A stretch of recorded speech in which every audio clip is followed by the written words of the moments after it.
Hello students, स्वागत है आपका हमारे प्यारे चैनल क्लास टीचर में, जहाँ आपको कराने वाले हैं क्लास 9th और 10th की कंप्लीट फिजिक्स एंड केमिस्ट्री। हमने क्लास 9th के चैप्टर नंबर 8 के 10 लेक्चर कंप्लीट कर लिए हैं। हमने इक्वेशन ऑफ मोशंस की डेरिवेशंस कर ली हैं, उस पर क्वेश्चन भी कर लिए हैं। आज हम पढ़ने जा रहे हैं ग्राफ्स, क्योंकि ग्राफ्स बहुत ज़्यादा इंपॉर्टेंट है। तो हम ग्राफ्स की बेसिक्स पढ़ लेते हैं कि हमें क्लास 9 में ग्राफ्स में पढ़ना क्या क्या है। तो हमें क्लास 9 में ग्राफ्स में दो चीज़ें पढ़नी है। फर्स्ट है स्लोप यानी ढाल, और सेकंड है क्षेत्रफल, जिसे कहते हैं एरिया। हमें क्लास 9th की ग्राफ्स में ये दो चीज़ें पढ़नी है। अब ये क्या है इसे समझते हैं पहले। यहाँ पे आपको ग्राफ दिखाई दे रहा होगा, हमें कुछ पॉइंट्स मिल रहे हैं और हमने ग्राफ कुछ प्लॉट करा, कुछ इस तरह का ग्राफ मिला हमें, समझ लीजिए कुछ इस तरह का ग्राफ मिला हमें।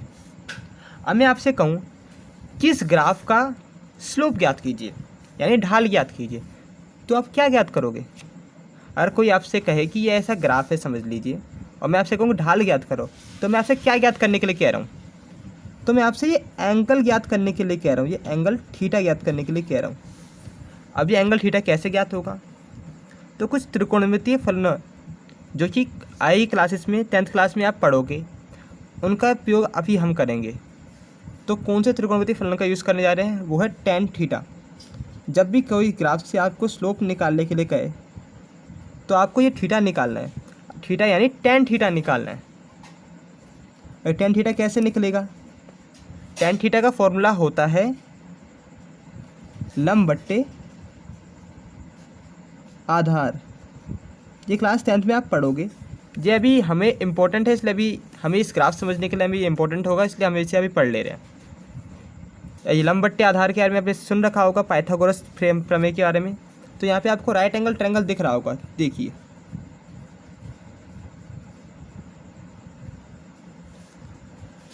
तो ये हो गया कर्ण, ये हो गया लंब। एंगल के सामने वाला लंब होता है, आपको पता होगा। और 90 डिग्री के सामने वाला एंगल क्या, वो भुजा कौन सी होती है? कर्ण होती है। और जो बच गई वो कौन सी होती है? आधार होती है। वो आपको पता है ना, ये सब पाइथागोरस प्रमेय में आपने पढ़ रखा होगा ये सब।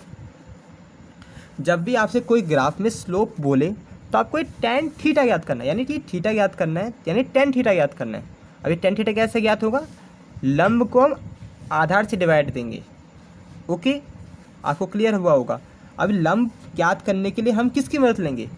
एक्स एक्सिस की मदद लेंगे या वाई एक्सिस की मदद लेंगे? तो जब भी लंब ज्ञात करने के लिए हमें वाई एक्सिस की मदद लेनी पड़ेगी, क्योंकि लंब देखिए, लंब किससे, लंब के कहाँ पर है? लंब ज्ञात करने के लिए वाई एक्सिस की मदद लेनी पड़ेगी, नहीं पड़ेगी? आप देख सकते हो। तो लंब ज्ञात करने के लिए हमें वाई एक्सिस की मदद लेनी पड़ेगी। और आधार ज्ञात करने के लिए आप देख सकते हो, आधार ज्ञात करने के लिए हमें एक्स एक्सिस की मदद लेनी पड़ेगी। तो यहाँ से आपको समझ में आ रहा होगा कि जब कभी हमें स्लोप ज्ञात करना हो, तो हमें दोनों एक्सिस को डिवाइड करना पड़ेगा। कभी भी किसी ग्राफ का स्लोप ज्ञात करने के लिए कहे, तो वो आपसे उसका एंगल थीटा ज्ञात करने के लिए कह रहा है। थीटा यानी टेन थीटा। अब टेन थीटा कैसे ज्ञात होता है? टेन थीटा का फॉर्मूला होता है लंब बट्टे आधार। क्योंकि लंब वाई एक्सिस में से हम की मदद से निकाल रहे हैं और आधार एक्स एक्सिस की मदद से निकाल रहे हैं। तो कभी भी स्लोप ज्ञात करने के लिए आपसे कहे, तो हमें दोनों एक्सिस को डिवाइड कर रहे हैं, यानी वाई एक्सिस को एक्स एक्सिस से डिवाइड कर रहे हैं। ये आपको समझ में आया होगा। अब क्षेत्रफल के बारे में बात करते हैं। मैंने दोबारा वही ग्राफ बना लिया है। अब आपको समझ में तो आ गया होगा कि जब भी आपसे स्लोप ज्ञात करने के लिए कहे, तो आपको ये एंगल थीटा ज्ञात करना है। थीटा यानी टेन थीटा ज्ञात करना है। और टेन थीटा ज्ञात करने के लिए हमें क्या करना पड़ेगा? लंब को आधार से डिवाइड करना पड़ेगा। ओके, अब मैं आपसे कहूँ कि इसका क्षेत्रफल ज्ञात करो। क्षेत्रफल ज्ञात करो। तो जहाँ तक भी आपको इसका क्षेत्रफल ज्ञात करना है, समझ लीजिए यहाँ तक हमें क्षेत्रफल ज्ञात करना है, वहाँ से एक परपेंडिकुलर यानी लंब हमें एक्स एक्सिस पर डालना पड़ेगा, एक्स एक्सिस पर डालना पड़ेगा। और अब इसका हम एरिया ज्ञात कर सकते हैं। अब इतने का हम एरिया ज्ञात कर सकते हैं। ये दिख रहा होगा, समझ में आ रही है आपको? जहाँ तक का हमें एरिया ज्ञात करना है, उससे उस पॉइंट से हमें एक्स एक्सिस पे एक लंब डालना पड़ेगा और उसका फिर हमें एरिया ज्ञात करना है। अब आपको त्रिभुज का क्षेत्रफल तो पता ही होगा। तो त्रिभुज का क्षेत्रफल क्या होता है?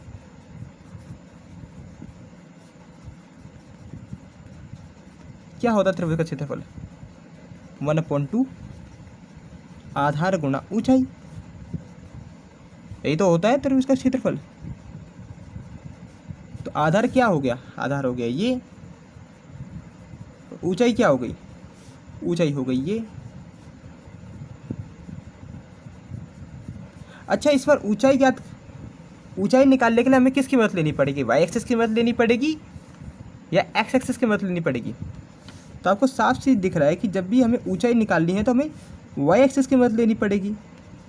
अच्छा, आधार निकालने के लिए हमें किसकी मदद लेनी पड़ेगी, आधार निकालने के लिए हमें एक्स एक्सिस की मदद लेनी पड़ेगी।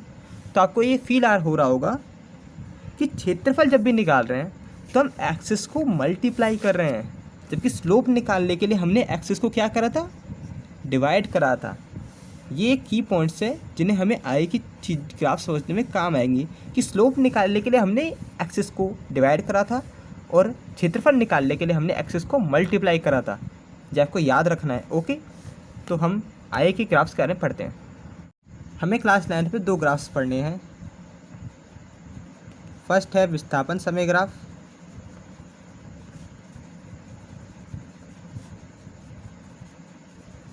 और सेकंड है वेग समय ग्राफ। जब क्लास 9 में चले जाओगे तो तुरंत समय ग्राफ, एक और ग्राफ इसमें ऐड हो जाएगा। तो फर्स्ट हमें विस्थापन समय ग्राफ पढ़ते हैं। चलिए, विस्थापन समय ग्राफ का हमें ओनली ढाल पढ़ना है। अब आप कहोगे क्यों, क्योंकि इसका क्षेत्रफल हमें कोई फिजिकल क्वांटिटी यानी भौतिक राशि नहीं देता, तो इसका सिर्फ हमें ढाल पढ़ना है। ओके, तो यहाँ पर हम एक मोशन प्लॉट करने जा रहे हैं, उसे फिर हम ग्राफ में प्लॉट करेंगे। समझ लीजिए ये मैं हूँ और मैंने चलना स्टार्ट किया। मैं 0 सेकंड पर 0 मीटर पर था। जब 1 सेकंड हुई तो मैं 5 मीटर चले गया। दूसरी सेकंड हुई तो मैं 10 मीटर चले गया। थर्ड सेकंड हुई तो मैं 15 मीटर चले गया। और फोर्थ सेकंड हुई तो 20 मीटर चले गया। अब इसे हम ग्राफ में प्लॉट करेंगे। ओके, फिर उसके बाद समझेंगे कि हम स्लोप कैसे निकालेंगे विस्थापन समय ग्राफ का और वो हमें क्या देता है। ये थोड़ा टेढ़ा मेढ़ा बन रहा है क्योंकि मैं विदाउट स्केल बना रहा हूँ। आप स्केल से बनाओगे तो काफ़ी अच्छा बनेगा ये। तो वाई एक्सिस में हम रखते हैं विस्थापन को और एक्स एक्सिस में हम रखते हैं समय को। एक्स एक्सिस में हम क्या रखते हैं, समय को। अब आप कहोगे क्यों, क्योंकि समय एक्स एक्सिस में हम इंडिपेंडेंट क्वांटिटी यानी स्वतंत्र राशि रखते हैं और वाई एक्सिस में हम एक अस्वतंत्र राशि हम रखते हैं। ओके, तो आपको ये क्लियर हुआ होगा। तब इसे इसको प्लॉट करके देखते हैं। चलिए इस मोशन को इसमें प्लॉट करते हैं। तो 0 सेकंड पे 0 पर होगा, 0 सेकंड पे 0 मीटर पे। ओके, जब 1 सेकंड हुई तो 5 मीटर चले गया। दूसरी सेकंड हुई तो मैं 10 मीटर चले गया।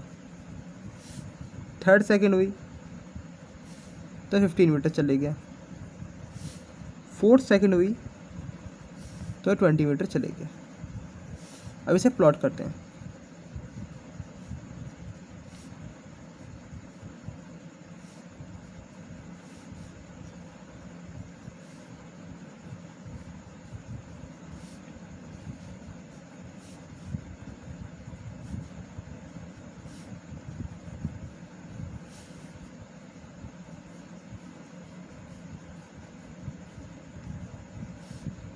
तो इन पॉइंट्स को मिला देते हैं।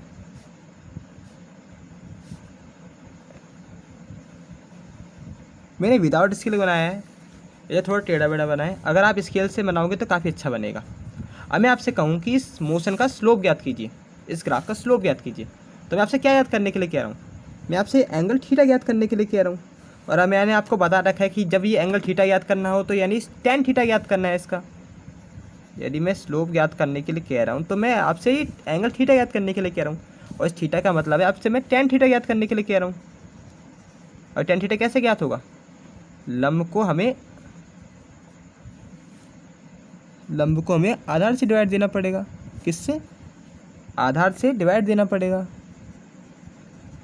अब लंब में है कौन, विस्थापन है, यही तो लंब है। अब इस लंब के लिए लंब कितना है सब देख सकते हो आप, यहाँ से विस्थापन से देख सकते हो 20 मीटर से लंब हमारा। तो इसे यहाँ पे लिख देते हैं, तो 20 माइनस 0। ओके, और समय आधार निकाल लेकर हमें समय की मदद लेनी पड़ेगी। तो समय कितना है 4 सेकेंड्स, 4 माइनस 0, तो इसे बड़े आराम से निकाल देंगे हम।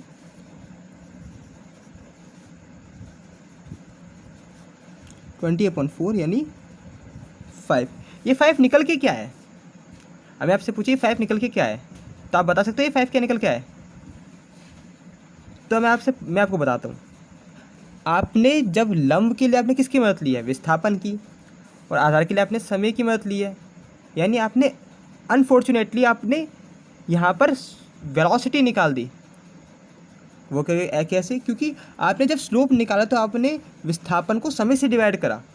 जब भी हम विस्थापन को समय से डिवाइड करते हैं तो क्या निकलता है, वेलोसिटी निकलती है। तो ये आप जो 5 निकल के आए तो आज के यहाँ पे मीटर पर सेकंड लगना चाहिए, क्योंकि ये वेलोसिटी हो गई, क्योंकि आपने विस्थापन बट्टे समय करा है। विस्थापन बट्टे समय करा है, विस्थापन बट्टे समय क्या होता है, वेलोसिटी होता है। यानी जब आपने विस्थापन बट्टे समय का ये स्लोप निकाला तो आपने वेलोसिटी निकाल दिया। देखा ये ग्राफ का ये फ़ायदा होता है कि आपने विस्थापन समय ग्राफ, तो हमें विस्थापन बताना चाहिए था, यहाँ पे समय बताना चाहिए था, लेकिन ये हमें कुछ और भी बता देता है, हमें ये वेग भी बता देता है। अगर हम इसका स्लोप निकालें तो ये हमें वेग भी बता देता है। ओके, क्लियर हुआ होगा। अब आप कहोगे कि क्षेत्रफल किस तरह काम नहीं आएगा, तो क्षेत्रफल निकाल के दिखाता हूँ मैं आपको।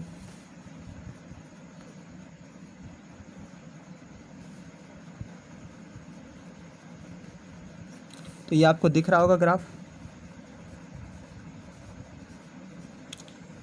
जब आप क्षेत्रफल निकालोगे तो आप विस्थापन को समय से इनटू करोगे। तो क्षेत्रफल होता है क्या है, त्रिभुज का क्षेत्रफल क्या होता है, 1/2 बेस इंटू हाइट। तो आपको विस्थापन से को समय से इनटू करोगे, क्योंकि बेस निकालने के लिए आप समय की मदद लोगे और हाइट निकालने के लिए आप विस्थापन की मदद लोगे या नहीं लोगे? तो बेस निकालने के लिए आप किसकी मदद लोगे, समय की मदद लोगे, और हाइट निकालने के लिए आप किसकी मदद लोगे, विस्थापन की मदद लोगे। अच्छा ये बताओ, जब विस्थापन को समय से इनटू करोगे तो आपको कौन सी राशि मिल जाएगी? सोचो ज़रा सोचो। यहाँ पर तो विस्थापन को समय से डिवाइड करने पर हमें क्या मिलता है, वेग का फॉर्मूला क्या होता है, विस्थापन बट्टे समय। यानी विस्थापन को जब हम समय से डिवाइड करेंगे तो हमें वेग मिल जाएगा, लेकिन अगर इनटू करेंगे तो हमें क्या मिलेगा, कुछ नहीं मिलेगा। इसका क्षेत्रफल निकलने को तो निकल जाएगा, लेकिन वो हमें कोई भौतिक राशि नहीं देगा, कुछ राशि नहीं देगा। जब ये हमें कुछ देगा ही नहीं, हमारे किसी काम, तो हमारे ये किसी काम का नहीं है। यहाँ पे हमें ये वेग दे रहा था, यहाँ पे हमें क्या दे रहा था, ये वेग दे रहा था, इसलिए ये हमारे काम का है। अगर ये भी कुछ नहीं देता तो ये भी हमारे किसी काम का नहीं होता। समझ में आया? निकलने को तो ये निकल जाएगा, क्षेत्रफल निकालना तो ईजी है, देख सकते हो 20/4 हो जाएगा, बड़े आराम से निकल जाएगा। लेकिन क्या ये हमें कोई राशि देगा? इस तरह का यहाँ पे इसने वेग दिया है, क्या ये हमें इस तरीके से कुछ और देगा? ये हमें यहाँ पे नहीं देगा, तो इसलिए हमारे किसी भी काम का नहीं है। तो नेक्स्ट लेक्चर में हम, अभी तो हमने विस्थापन समय ग्राफ पढ़ लिया है, इसका ढाल पढ़ लिया, यही हमारे लिए इंपॉर्टेंट था। नेक्स्ट लेक्चर में हम वेग समय ग्राफ पढ़ेंगे, जिसका ढाल और क्षेत्रफल दोनों ही इंपॉर्टेंट है। तो पढ़ाई करते रहे। All the very best.